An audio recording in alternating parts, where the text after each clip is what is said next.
Greetings, mortals! My name is Caleb. You can call me Lord Moch. Maybe even Balok. The Prince of Demons. No, I'm kidding. Welcome to the channel. Welcome to Moch Creations. I hope you guys are excited for our first official video in this new era of Dungeons and Dragons related content.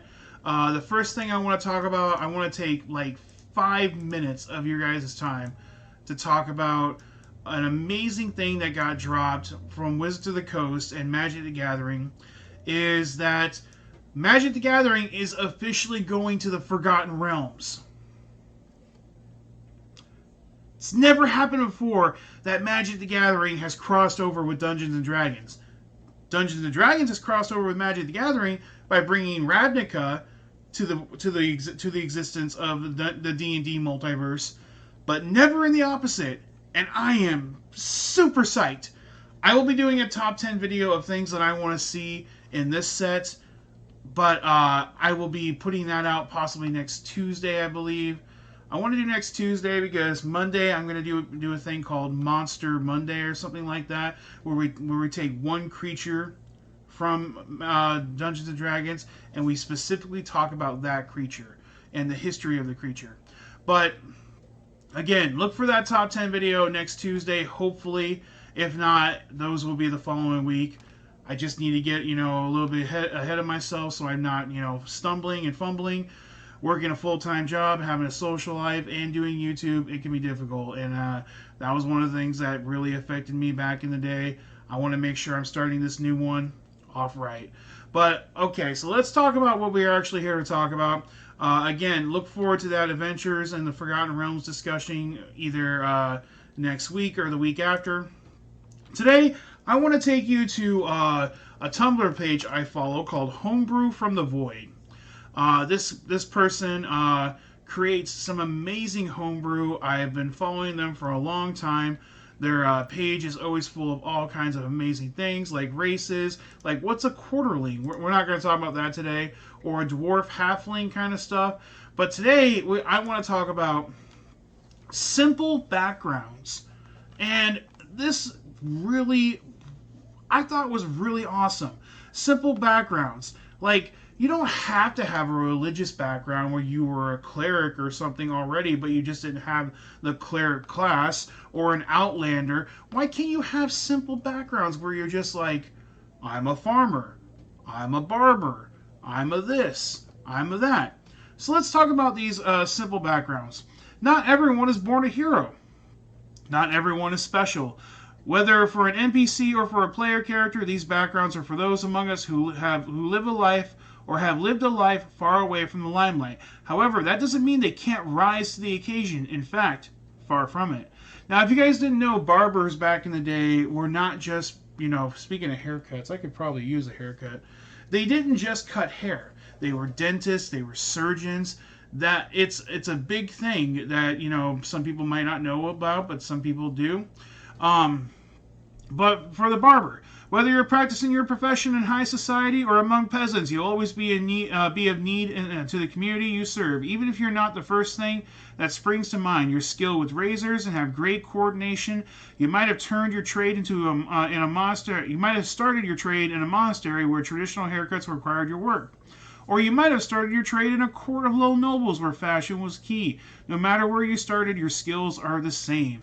You get proficiencies in medicine and sleight of hand. You get the barber's kit, which I did not see if that was actually in this, so I'm hoping it is.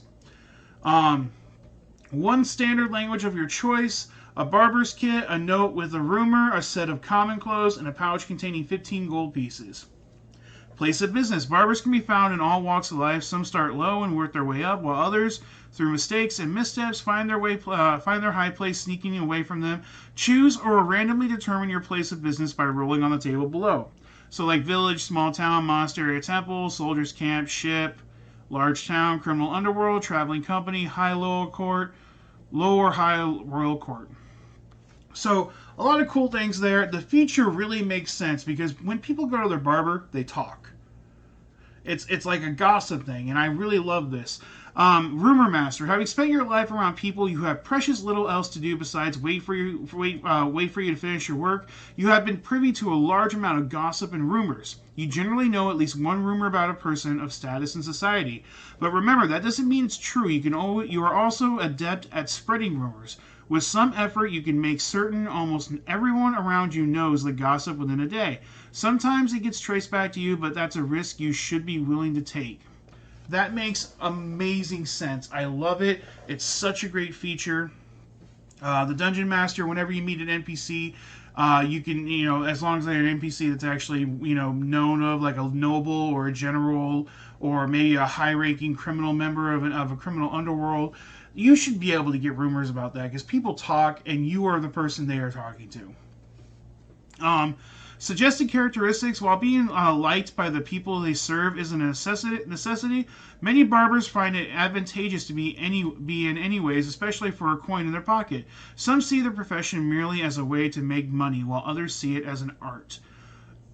Personality traits. Over the years, I've gotten maybe a bit too good at small talk. Serious topics don't draw my attention. I can't help but study the hairstyles of the locals no matter where I go. I am eager to offer my services even if they're unwanted. I believe all rumors and gossip that I hear. I may only know one haircut, but that won't stop me from pretending I don't. I've learned how to soften the truth and do so in almost every situation. I've got a keen eye for details. I can focus on a task for hours on end without growing bored. Those all make perfect sense, and so far this background is spot on. I really like it. It's very well done. I really like this background. So for ideals, people, I take delight in seeing people be happy with the work I've done for them. Community, I'm here to serve my community. My own feelings are secondary. Creativity, my work is an art. I am here to make that evident. Greed, I'm only in it for the money. Beauty, I bring out people's inner beauty. Aspiration, I work hard to make certain my work is the best it can be. All makes sense. All I can think of is either you don't mess with a Zohan, like it's Zohan, or what's that movie with the Runway and Ben Stiller's in it, and I can't think of the movie, but what's his name from Talladega Nights is in it too. I'm very bad with actors' names and the name of movies, but it's just really funny that you could play that kind of character. A bard and a rogue would really work for this really well. I once served acolytes of a certain deity. I always offer my services to those who follow them. That's really cool. I like that. I once served nobles and desperately want to again. I will prove my worth to the world no matter what. I am fiercely loyal to the people who taught me my trade and want desperately for them to be proud of me. I overheard things I should not have, which brought me into trouble. I hope to face these nameless foes one day. My profession is my life. I die for it. Makes a whole lot of sense. Love it. Oh, and the barber's kit isn't here, so we'll get to that real quick here in a minute. Flaw. I enjoy gossiping with my clients a bit too much. If anyone offends my skills, I do not serve them well next time. I care more about my reputation than about the people I serve. How am I just now thinking of this? Sweeney Todd. Sweeney Todd! Sweeney Todd's a rogue! I am above cutting poor people's hair. Only royalty deserves me. I am fiercely envious of other barbers who seem to be more respected than me. I prefer to put the least amount of effort into my work as I can. Now, there's a variant for the Barber Surgeon. As a Barber Surgeon, you fulfill several needs of your community. Not only are you skilled at cutting hair, you are also skilled in performing basic surgery. You are capable of anything from bloodletting to amputation. Well, capable is a big word. You have knowledge of how it can be done. Pain. I enjoy making people squirm with pain. Could be one of your ideals. Instead of starting with a barber's kit, you can decide to start with a healer's kit. You may also change your feature to the one described below. Using your this is the basic surgery variant feature that you can get. Using your healer's kit, you can and your knowledge of medicine, you are able to perform basic surgery on people. This can include getting arrows or other objects out from beneath someone's skin. It could even go as far as amputations. Your DM decides what is possible for you in regards to your knowledge and supplies. So this is really cool. So like if you're going to be playing in a Dungeons and Dragons game where you actually have to pull arrows out, where you actually have to perform amputations and stuff like this. This background could be really cool and really interesting to play. Now, the barber's kit comes with a pair of scissors, a comb, razor blades, a steel mirror, and bandages, and is worth 6 gold pieces and weighs 2 pounds. So that is really cool. I really like that one. Let's go ahead and get into the next one. I think I'm just gonna read a couple of the traits one after this one, because we're already going on 10 minutes here and we've got a couple more to get through. Clock keeper. Keeping time is an important job. The highest of your craft keep track of time itself, while others merely maintain timekeeping devices. Compared to other crafts, you have actually enjoyed a basic level of education. Keeping time requires knowledge of mathematics, after all.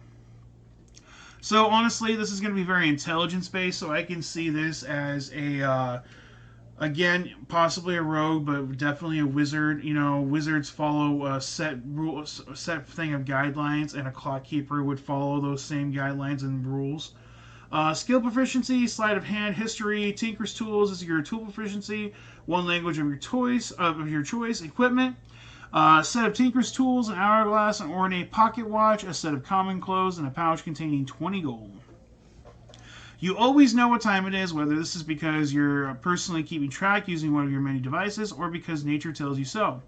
You can tell this time by the time of the position of the sun in the sky, or at night by using the stars. Maybe you use candles or incense for keeping track of time. In addition, you can always know how long a task has taken. If you've done a similar task before, you are also able to estimate how long a task will take.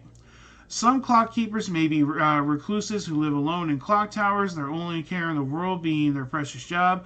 Others may go around advertising their services. What they all have in common, however, is a keen mind and nimble fingers.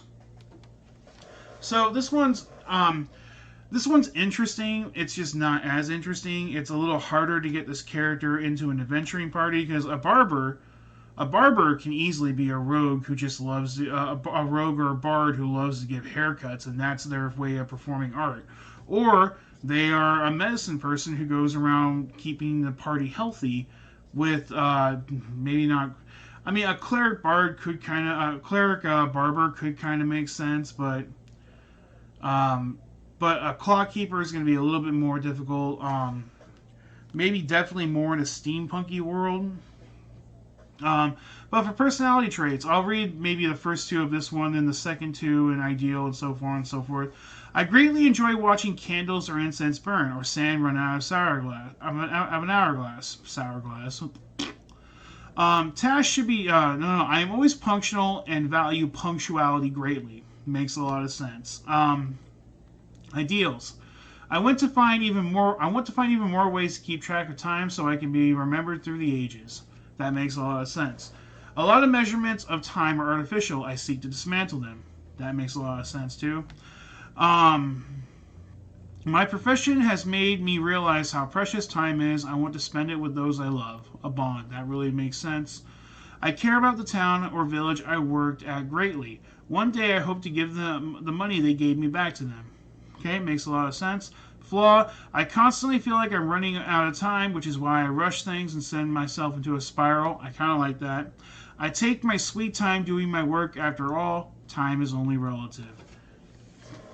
That's funny. Let's see how many we got to go still. Ooh, we got a lot. So yeah, I'm gonna go ahead and probably be skipping the bonds and stuff and all that, so we can get through these. Farmer though.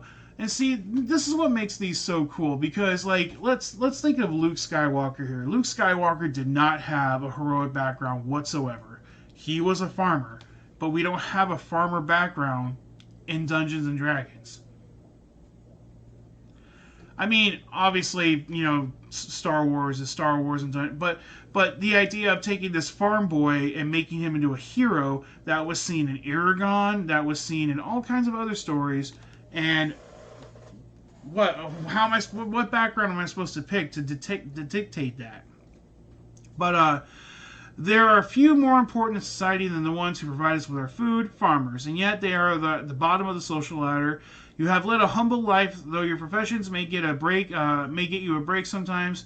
You have never had time to rest for longer than a night. After all, crops or animals take constant tending to. Still, you never let it get you down.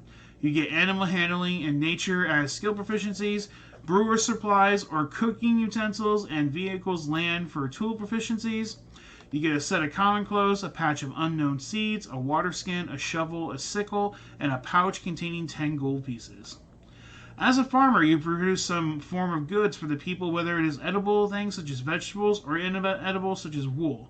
Choose or randomly determine one or more form of produce from the table below. So for feature, you get the market regular feature. You can always find food for your animals. On top of that, you are familiar with the rules of the marketplace, no matter if they're unspoken or official. Unless the product is very exotic, you can always tell the value of any food item. You may attempt to haggle. If you bring up your background, they might even be more inclined to go with it.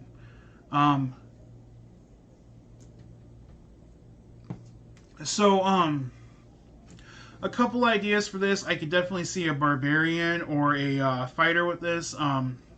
Maybe the bard, maybe not bard, maybe the farmer's farm was destroyed and he's seeking revenge, or the idea of that Luke Skywalker kind of character, or Aragon, where he's a young child wanting to go on adventure, finds something that puts his family at harm, but he doesn't know, and this overbearing entity comes in to try to take it, but kills his family at the same time and burns down his farm. And now he has to go on an adventure to stop them, or to get his vengeance or something. This is a really traditional background that could go really well for a lot of cool characters, in my opinion. I really think this is going to be a fun one.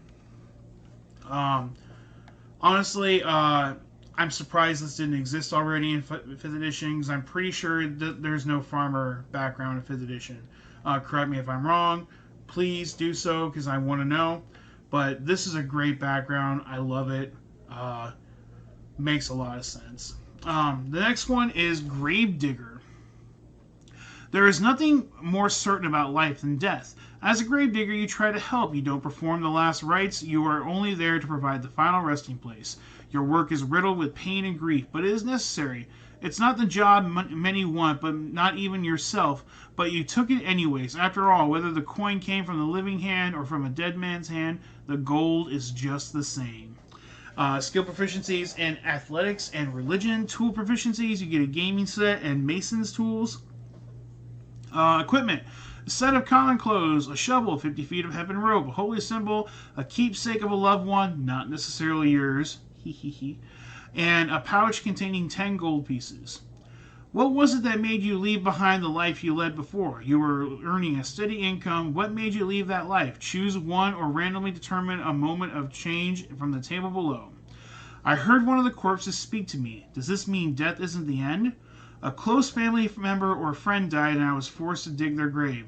This profession is too much. While I was working, the pit collapsed on me and I was nearly buried alive. It made me realize how precious life is and that I was wasting it.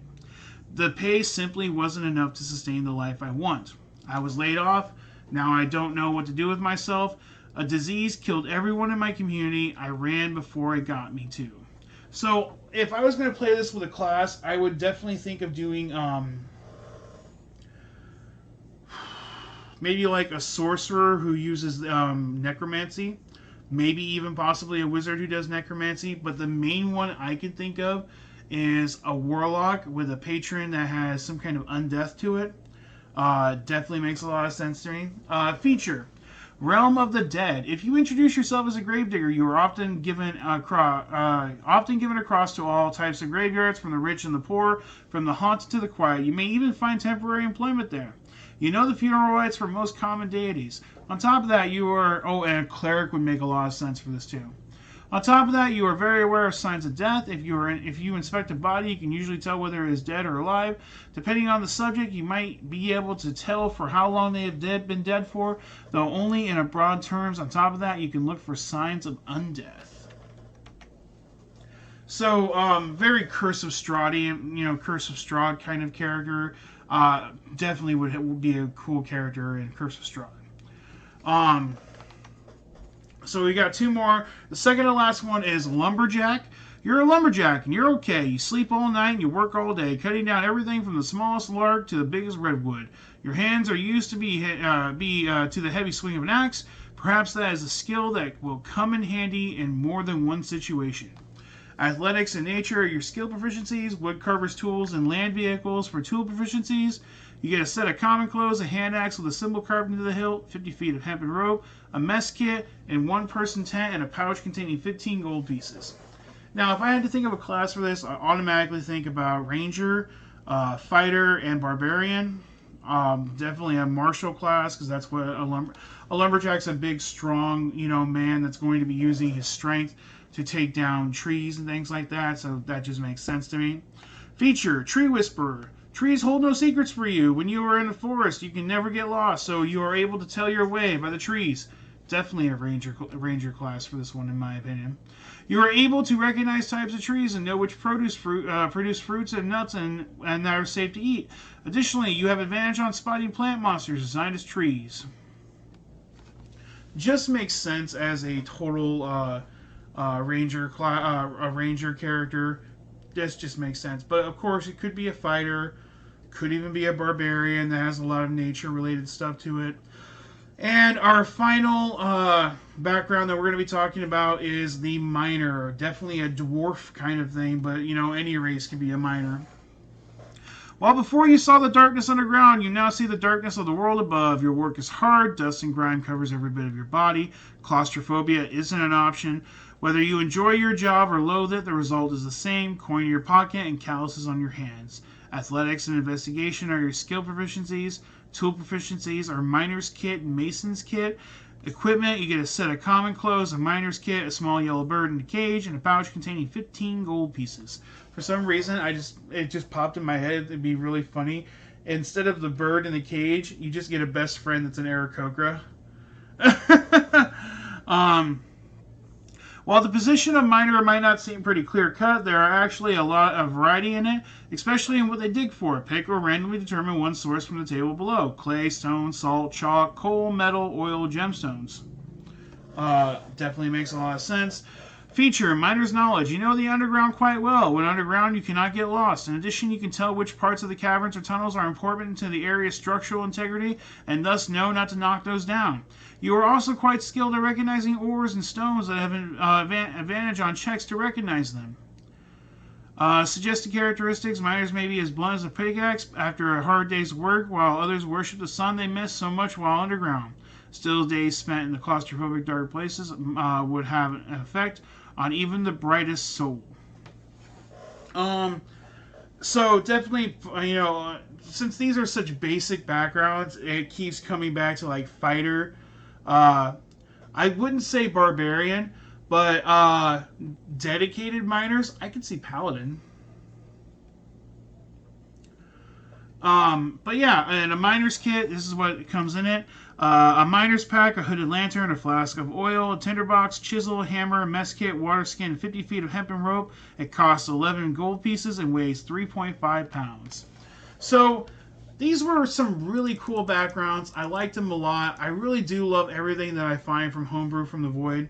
He makes a lot of great content.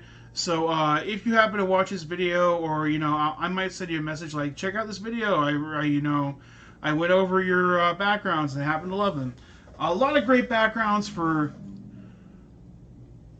like, a lot of the backgrounds in 5th edition, like Sage. Okay, I'm a Sage, or oh, you're an Outlander. I'm an Outlander.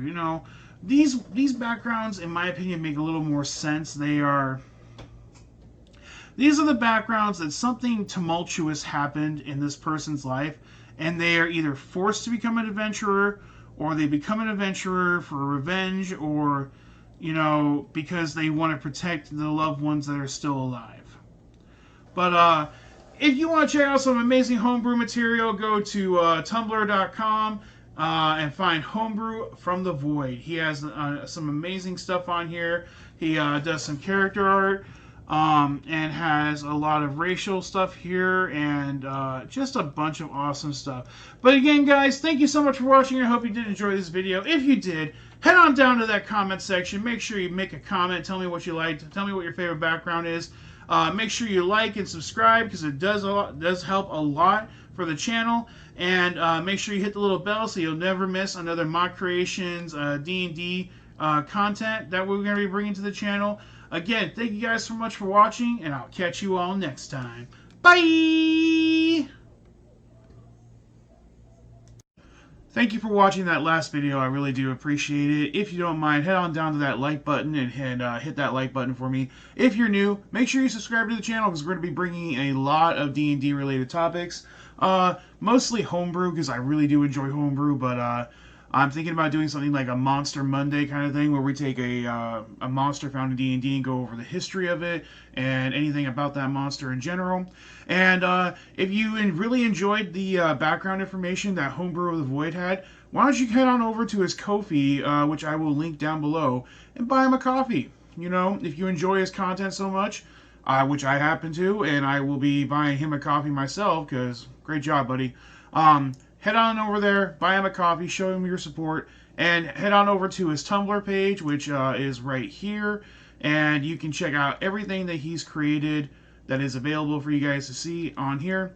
Again, thank you guys so much for watching, and I will see you all next time. Bye!